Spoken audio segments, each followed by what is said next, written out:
Crown Prince owned less than a third of the once popular Japanese entity, and the goal was always to transparently absorb larger and larger portions of the company, which has happened. Mohammed bin Salman, who is second in line to rule Saudi Arabia and who is widely seen as corrupt and responsible for major crimes and acts of terrorism, including the murder of journalist Jamal Khashoggi, has embraced Western culture and companies to help normalize his to-be reign and diversify Saudi Arabia's oil-dependent economy. It was just weeks ago that we reported that Saudi Arabia's sovereign wealth fund, literally the country itself, acquired 5% of both Capcom and Nexon, as it too tries to diversify. SNK, founded in 1878, 1978, it could have been just like Nintendo, is best known for its Neo Geo console and arcade games. These days, its fighting games are largely all that's seen from the label, both in the form of King of Fighters and Samurai Showdown. Side-scrolling shooter Metal Slug is also well-known and still contemporary. The Snack Spot wrote in and said, "Hey guys, Colin, you guys talked about the Prince of Saudi Arabia owning SNK quite some time ago. This week I've seen multiple stories reporting on this matter. Why is the mainstream gaming journalist always late to the party on these matters? They can beat the J.K. Rowling drum to death, but somehow let this go under the radar for so long. Thanks for all you guys do." Just want to say, There's a simple answer to that. Well, I was getting SEO.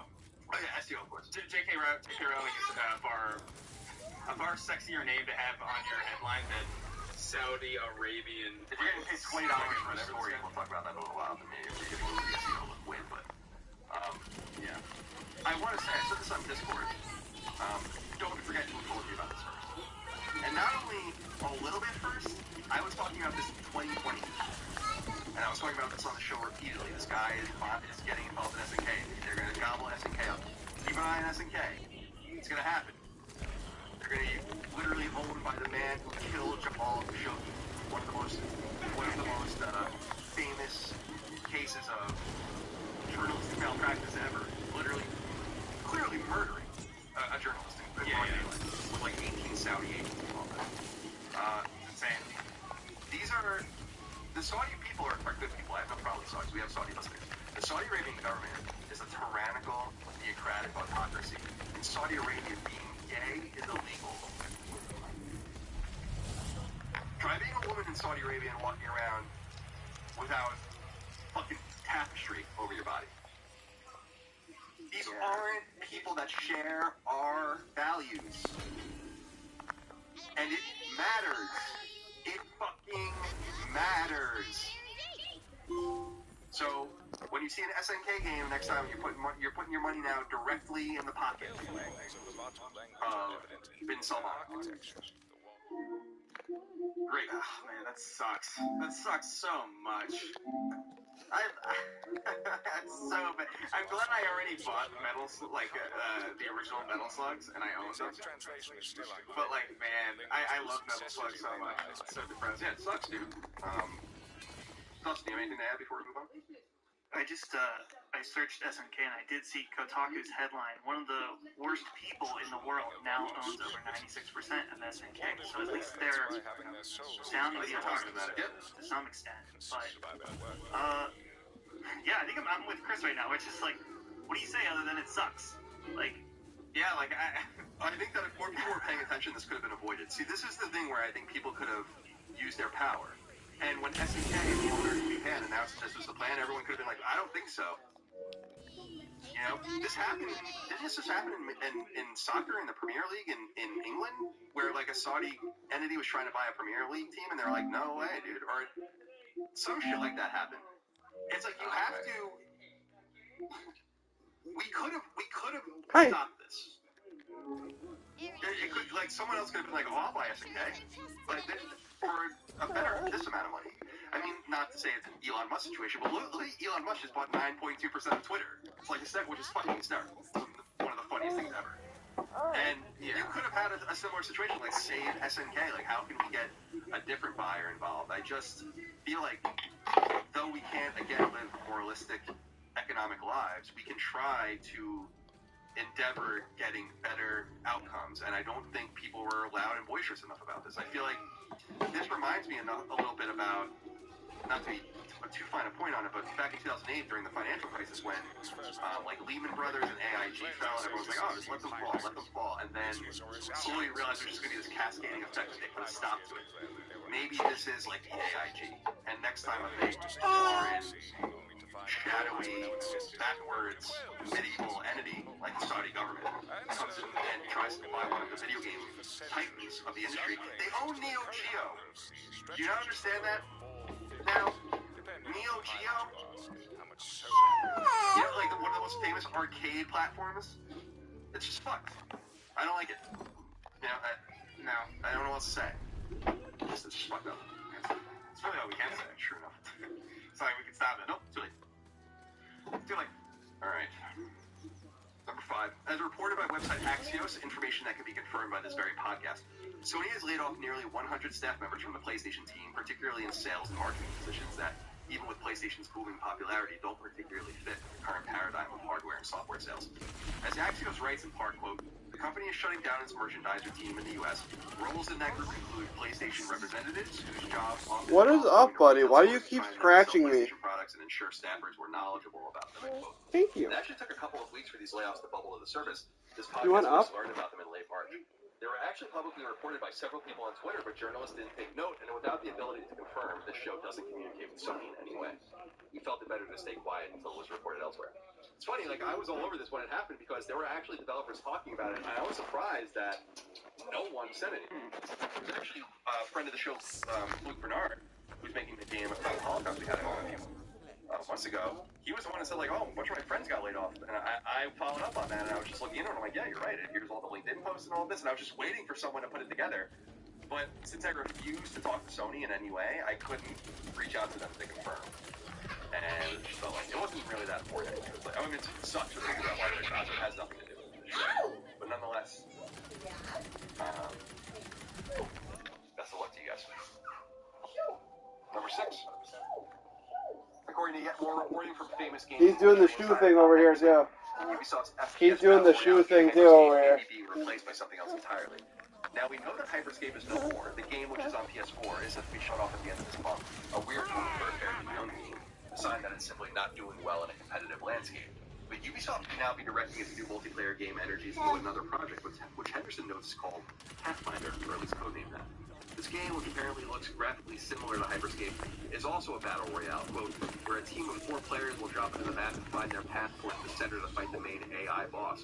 In order to get to the middle of the map, players will need to fight AI enemies to level up and get stronger, with AI getting noticeably more difficult the further towards the middle of the map you get.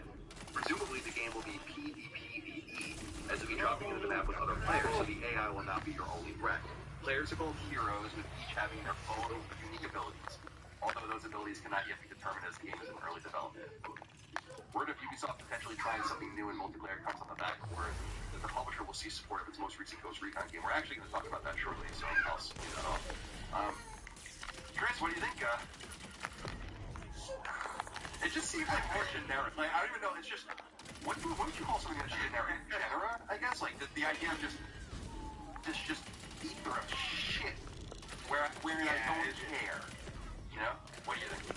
Yeah, I don't care about Battle Royale at all. I think it's a perfectly fine game mode for something that has a larger offering. Like, I've always, like, even with, like, something like Halo, like, people were like, it should be a Battle Royale. It's like, well, it should maybe have one in it, but it shouldn't just be. And just the idea that, like, okay, here's a new thing, it's a Battle Royale, and it's that I'm already off the train at that point. I'm already like, all right, cool. Well, yeah, doesn't interest me at all. But it's like, oh no, wait, hold on. It's got an interesting twist. PvPvE. Also something I've heard before several times, and I still don't really. Hunt Showdown. Which, to be fair, is apparently very good. Like, the people who play that game like insist that it's very, and I honestly believe it. But I just can't. I can't be expected to care every single time one of these damn things just bubbles up to the surface. Like, hey, I'm here too. I do as well. It's also a really terrible. There's got to be a better way to say it. Yeah, I don't know. You know, like PvPvE is a really just awful. It's descriptive, which, you know, fair enough. There's a lot of nomenclature in the gaming industry that's very non-descriptive. We've talked about that before, like adventure game and stuff like that. But this does nothing for me. I don't know why they even God help Ubisoft, man. Like, you know, I hope you're all right. I hope you're okay over there. Sorry, guys, I can't believe this. I was just looking at the bottom of my screen, and it says 56 degrees, tornado. On the bottom, like, you know where it says weather? Serious? And then I click on this, and it says tornado watch in effect. Oh my God! Like, what is? I'm sorry, I couldn't believe it. Dustin, do you have anything to add for the Ubisoft Hyperscape possible replacement? So back when I was working with my old site, Handsome Phantom, we would get PAX emails of saying, "Hey, come check out our game." I used to joke that it was like Mad Libs of gaming. It was like, come check out our roguelike, Souls-like, Metroidvania RPG with a splash of Portal. Like, that would be the headline of the email. And that's what this kind of reminds me of, is that we've already exhausted the base of Battle Royale. We just gotta start hacking shit on Battle Royale. PvP. And guess what? You like Overwatch, right? You like Overwatch? We got heroes, baby. Just keep hacking shit on. And eventually they'll like it, right? That's how it works. So, I don't know, I'm tired of these watered down. It's like a game that it sounds like, I don't want to judge that. Hopefully this game comes out. It's awesome. But I just, when you start to continually add stuff like this, it's like, well, what element do you actually do correctly at this point? Because you're kind of, it sounds like you're doing a bit of everything, you know? Yeah, you're doing so much that you can't possibly be good at it together. Right. It's one of those things where it's also the studio, like specifically Ubisoft, you know, who has for the last however many years just been in a really weird spot with this type of thing. Like they obviously, what was that weird Defiance? Which they removed the And Top Class then name from, so that's just going to be a standalone. Yeah, they removed the Top Class name from that. Then they announced something, like, and then 3 days later they took it down. And then here's this other thing, PvE. It's like if Bungie was like, hey, we're going to make a Battle Royale PvP, that would be disappointing to me, but I would be interested because it's a developer that has a pedigree in some of this stuff. But like, what the hell what does this genre coming from Ubisoft really mean for anybody? Like, it doesn't hold any Well, that's weight. what I was saying. Like, Ubisoft's a tale of two publishers for me, because on one hand, they have, like, some really good shit, in my opinion. And on the other hand, they have just this need, this desire. I don't blame them. I mean, Rainbow Six Siege probably lit a fire under their ass, especially, like, look at this fucking game. No. But I think what they didn't realize was that I don't think Rainbow Six Siege was ever made to be what it became. I think sometimes games are morphed by the environment in which they're launched into, and you have to almost kind of embrace that and hope for it. It's the very piece of vital luck that every game is drawn into, and when you have a game that everyone is playing, or you're expecting a lot of people to play to keep it sustaining, then that luck increases, right? And Yeah. I don't know, man. Especially a live service game, which like lives and breathes based on its ability to adapt and evolve and change. But the key point in that is you can't really meet people where they already are. You kind of have to make something that stands on its own first, and then maybe it can become something greater in the future. Destiny 2 is a great example of that, where Destiny 2 launched in vanilla state really, really poorly. Like, really, really bare bones, really, really bland, and now it's a very, very deep RPG with, like, genuine builds that you can, like, really sink your teeth into. It's a very different experience than it used to be. And it's partially because it had that opportunity. Right. You know?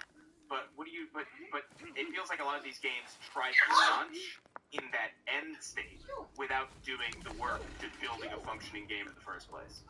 And Well, it's also like, why don't you just take the energy, production value, the creativity balance, Skull and Bones, X-Defiant, Hyperscape, etc., and just make one game. And just say, like, we want your attention.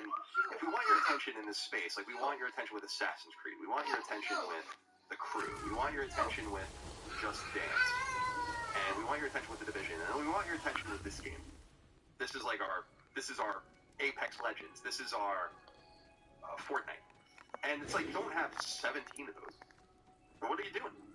Have one of them. just cannibalizing. Well, I wonder if the strategy comes from, they're looking at how Fortnite launched, which was save the world, and then they released the bare bones battle royale mode, and it took off, and so then they were able to invest a lot more money. So I almost wonder if they're just throwing stuff out there, hoping to hook something, and then further invest a lot more. Yeah, that's fair. But they're forgetting about.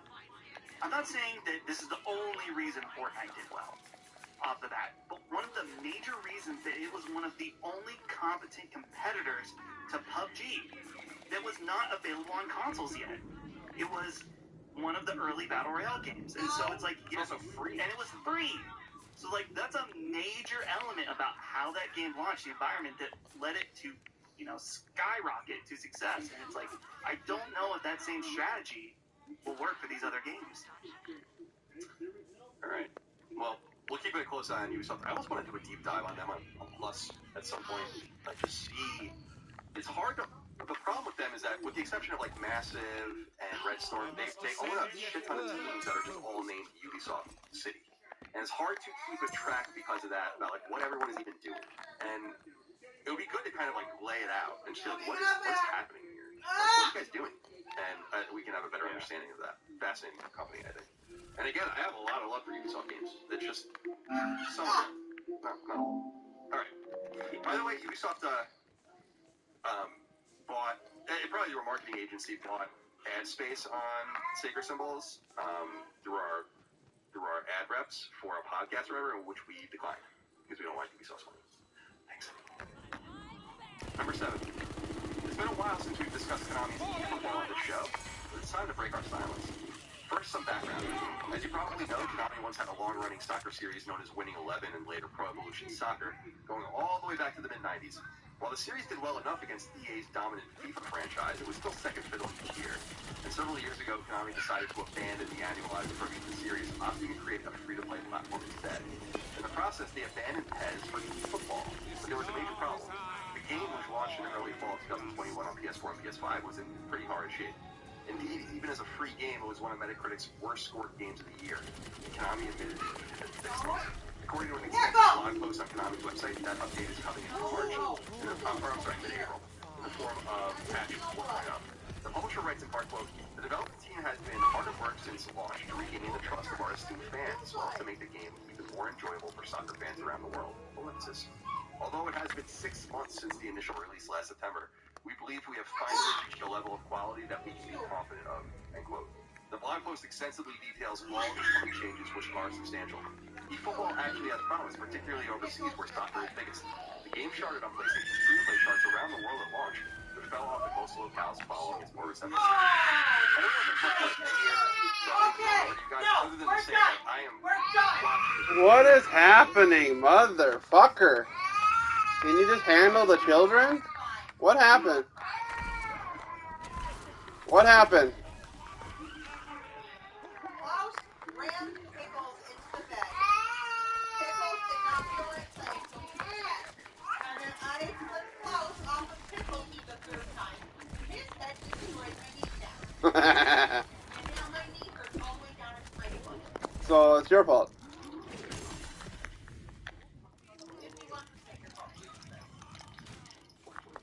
Just handle the children.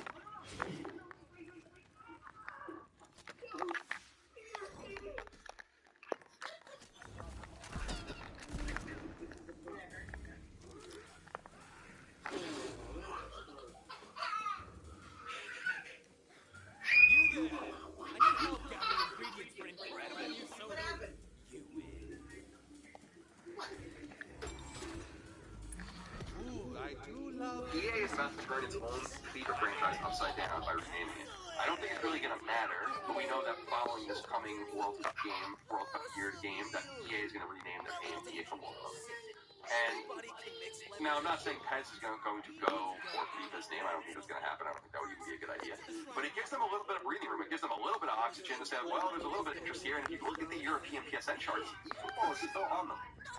So I really feel like if they got this game right, this could be number 1 on the free-to-play charts. It could be Konami's biggest game. They just have to get it right. And I don't know what they were thinking coming out of the game when the state it was. Like, just chill. Like, what is the rush? Don't these companies understand? I don't believe in you only get one impression, like your first impression is the most important, that's it.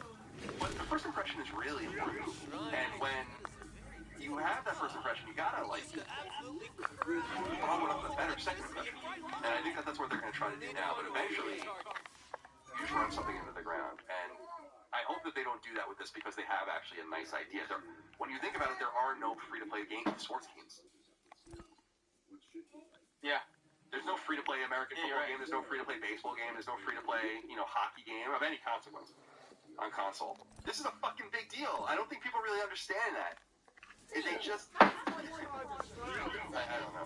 Yeah. It's I don't know, just in general, games just releasing when they're clearly not ready. I don't understand what your goal is. Because you'd ideally just want that. You're right that your first impression is not all that matters, but it matters a really great deal. Like a large amount. And if you can't nail that in at least a serviceable way. Like at the very least, because like Halo Infinite's in a rough state right now. But at the very least, when that game came out, it was fun. And the ball physics. Okay, you're fucking done with the water. You got it all fucking over. Just go, you annoying thing. But at the very least, it worked. But like when this literally every time you come here, you fuck something up. Grab a toy, play. Don't throw fucking coffee and water everywhere. Like the ball physics work in your football game. Yeah, exactly. It was like an upscale mobile game. And that's fine if it's going to be a scale move from the very top to the very bottom, going towards the lowest common denominator. But you need to make it work. And hey, now open your fucking eyes. Your two major competitors in sports, Take-Two and Electronic Arts, are now regularly canceling and vetoing games that are supposed to come out for the last few years, and just saying they're not ready. And 2K, when they tried to be cute and get Ukes off of the WWE game, look what happened. They had to cancel the next one, and then get a year to like gain people's trust back, and that's going to be a process. And EA just nixed, or Take-Two, by the way, nixed that PGA revival too until next year. That was supposed to come out this year, and then EA has canceled like 4 or 5 basketball games in the last 10 years. You don't just release something because it's ready to go. You have to be careful. I don't know what they don't understand about that. Anyway. Number 8. Let's go back to Ubisoft. There's some Ghost Recon related news to share if you're a fan of or interested in Ubisoft's long-running Tom Clancy associated shooter. First things first. Breakpoint, the newest Ghost Recon game launched on PS4 in 2019, will no longer be updated. Word comes by way of the game's social media feeds, which notes that the game received some dozen updates and will no longer be updated after that. However, they are explicit. The servers for both Breakpoint and the previous Ghost Recon game in 2017's Wildlands, also on PS4, will remain on. But the news doesn't end there, because there's a future for Ghost Recon, according to a report on website Kotaku. There, an article suggests that the NVIDIA-leaked project known as OpenVR is in fact Ghost Recon, that it's in development, presumably a longtime Ghost Recon developer at Ubisoft Paris, and it may come to PlayStation 5 as soon as 2023. The original Ghost Recon launched back in 2001 on PC via Ubisoft-owned Team Red Storm, which is the original Tom Clancy studio. It was ported to PlayStation 2 in 2002 and was followed by a proper sequel, Ghost Recon 2, after a few years of spin-off support on the original game. It came to PS2 in 2005. The last notable pre-Ubisoft Paris Ghost Recon game was PS3's Future Soldier, which launched in 2012. It represented a passing of the baton from Red Storm, which acted as the developer, to Ubisoft Paris, which acted in support. I don't know that we need to get into more into this, it's just more Ubisoft. This week before we started recording, so I wrote it up, but Ghost Recon will return, and Ghost Recon Breakpoint was not well received. I think Wildlands people like that game. So these games will remain on, and that's nice. No reason to shut them off. So fair enough. Number 9, I'm excited about this one. Wonderful Canadian studio and friends of the show, Drinkbox, have received that their newest game, or revealed that the newest game, Nobody Saves the World, is finally coming to PlayStation consoles. The game first launched early this year on Xbox and PC, where it was available via Game Pass.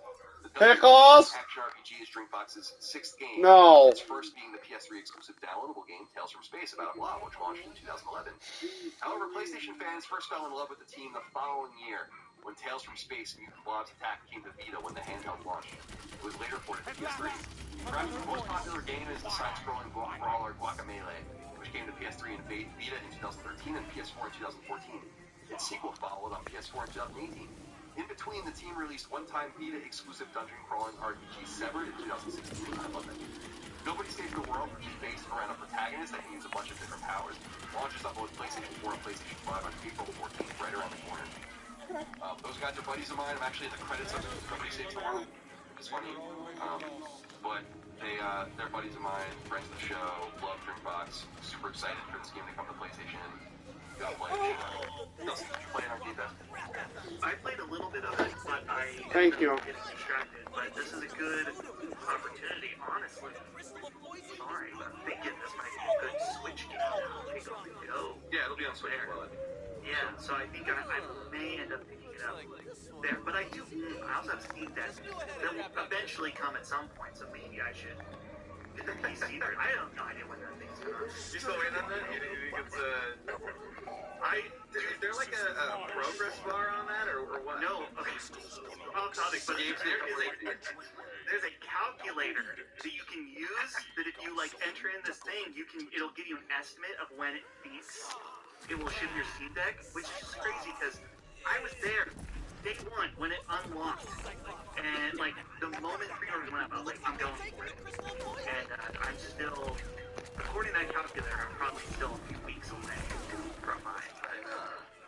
Gabe's gonna come knock on your door, man. Dude, please. Yeah. Hey, if you were welcome, I would dinner for Gabe. We could, maybe sit on the porch, drink some wine. Yeah, that's what a little bit of romance. That's what it is. That's what it takes. Every day, he's the only person delivering Steam Decks, and every day he delivers one and spends a grand amount of quality time with each individual customer, and that's why it's taking so long. So you can't complain. That is quadruple A customer service. Yeah. Alright, what else here? Oh, one second. Here we go. Number 10. While we wait for PlayStation Now to be folded. What are you doing? Why are you scratching me? Why are you scratching me? I don't know what you want. Scratching me does nothing. Here. Also included is the Cloud-Ton developed racing game WRC10, the 2019 adventure title Journey to the Savage Planet from defunct Team Titan Studios, RIP Stadia. They of course made that game for Stadia. And paper and pencil RPG inspired action RPG Werewolf, the Apocalypse First Blood, developed by Cyanide. All these games should be on now, serviced by the time this podcast launches, and will be available until unknown periods of time, respectively. A couple of those games are from Nacon, so I'm wondering if they have some sort of deal on what's selling right now. Bart Van Geert wrote in, clearly from the Netherlands, and he says, "Hey CDC, long-time listener, first-time writing in. I'm a 44-year-old bus driver, and I want to thank you guys for making those hefty work hours a lot more charitable with the excellent podcast. Thank you. I was wondering if everyone here realized that in the PlayStation blog about the upcoming PS Plus tiers, current PS Now members are going to be funded at the highest tier, namely PS Plus Premium. With this being the case, I recently bought 3 years of PS Now on the website cds.com for 127 euros, thus saving 232 euros, basically getting 3 years for the price of one. I just thought I'd share this because life isn't getting cheaper and we need all the money to romance our chicken before stuffing it. Thank you for it. Appreciate it. But I saw this. I don't know if you guys saw this. There's a pretty easy workaround. However, I refuse to do it because I really just don't know if I'm going to want it or not. Like, people have been pointing this out. It's like Sony knows that you can do that. They could have shut that down quickly. They don't care that you're doing that. You're still trying. You're still finding it. They don't give a shit. You're just boosting their numbers. So, for me, I know that trick exists. I don't know if it's going to exist or still be doable by the time this podcast airs. I hope it is, if that's what you're interested in. And I was going to do it. I saw people like me, I got 5 years. But what if it sucks? You know, I'm not that hard up where, I mean, it's nice to save money, but I'd rather just wait and see. And then if it's for me, I'll buy it. What did you guys do this, Dustin? Yeah, I saw that. I had people encouraging me to do it, but again, it's kind of a principle thing for me. That it's like I don't want to just blindly buy in right now. We don't like we were saying last week. This is a content service, and we know nothing about the content, really. So wait and see.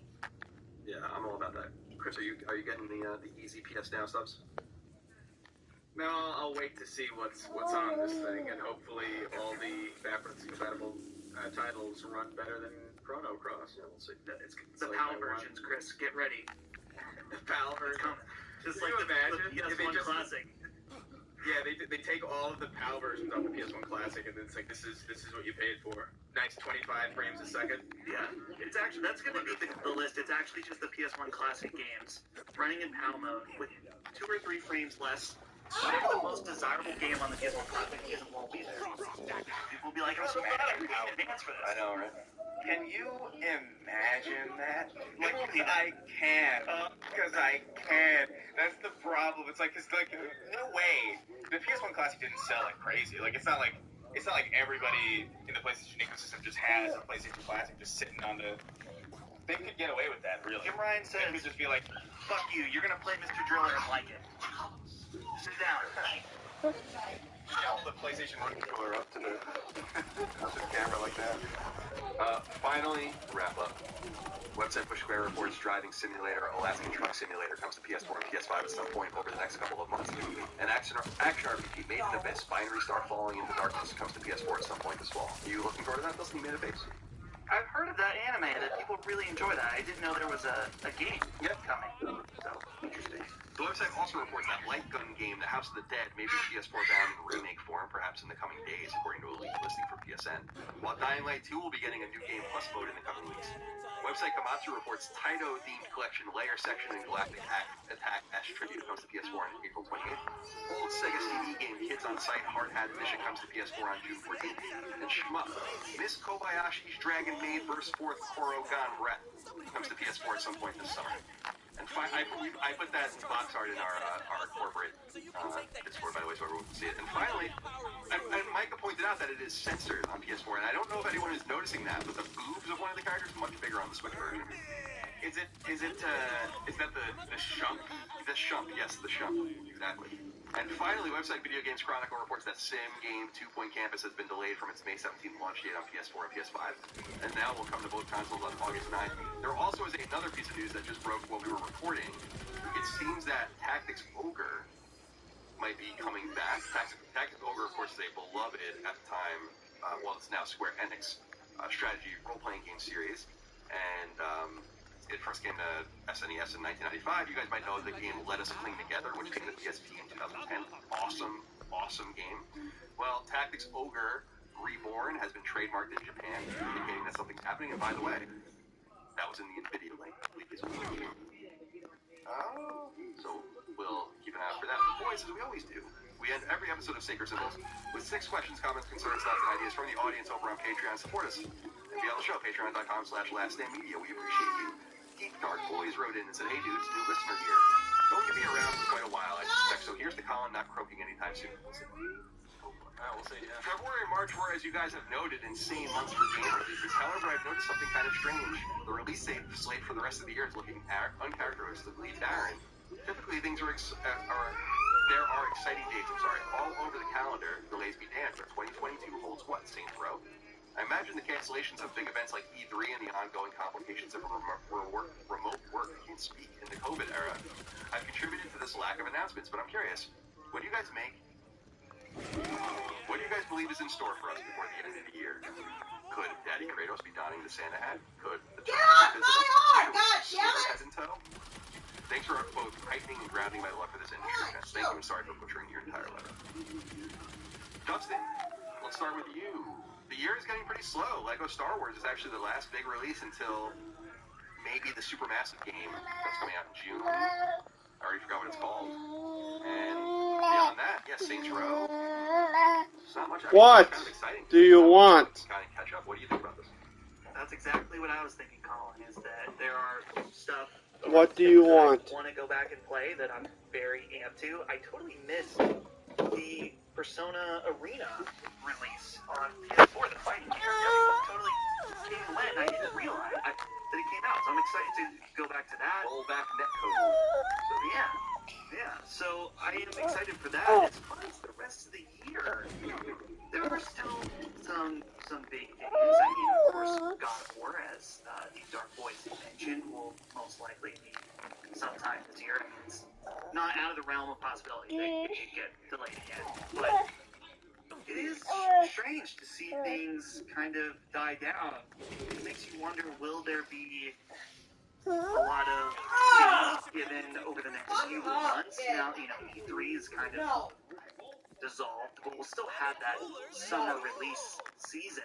So I'm thinking that a lot of the question marks we have right now will hopefully be solved in the coming months, and we can know what to expect for the holiday season. But overall, I'm okay. I don't know. Maybe I just feel full right now in front of Elden Ring and Ghostwire. I feel like I've played some fantastic games, and so I'm just kind of relaxing, seeing a little bit of this, a little bit of Persona fighting, a little bit of Kirby, and we don't have to feel the immense pressure of new games every single week. I totally agree. I'm looking at the release schedule now. Okay, get the fuck off me and go. Fuck you. Go. Leave me the fuck alone and go play. You don't want to play with me, now fucking get out of my sight. Go. On April 27th, so that's pretty big. Yomi is May 5th. Salt and Sacrifice is just going to be big on both PS4 and PS5. It's May 10th. And then that Vampires the Masquerade Swan Song is coming to PS4 and PS5. That's May 19th. Sniper Elite 5, May 26th. Spellforce 3 Reforced is June 7th. Capcom Fighting Collection, June 24th. DNF Duel, June 28th. Same date that Disgaea 6 comes to PS4 and PS5. And then Saints Row in August. Soul Hackers 2 in August. Legend of Heroes Trails from Zero in September. Forspoken in October. Gotham Knights in October. And that's it. Everything else doesn't have a date. So, we wait and we see. What do you think, Chris? I don't know. Like, I'm kind of with Dustin, where it's just like I'm just looking forward to getting back into my backlog. You know, like I still have Prey waiting for me, and I've been itching to get back to Prey. It's just I feel like there's something really incredible there. But for the most part, yeah. As far as the Sony front, yeah, I don't know. It's got to be God of War. Much.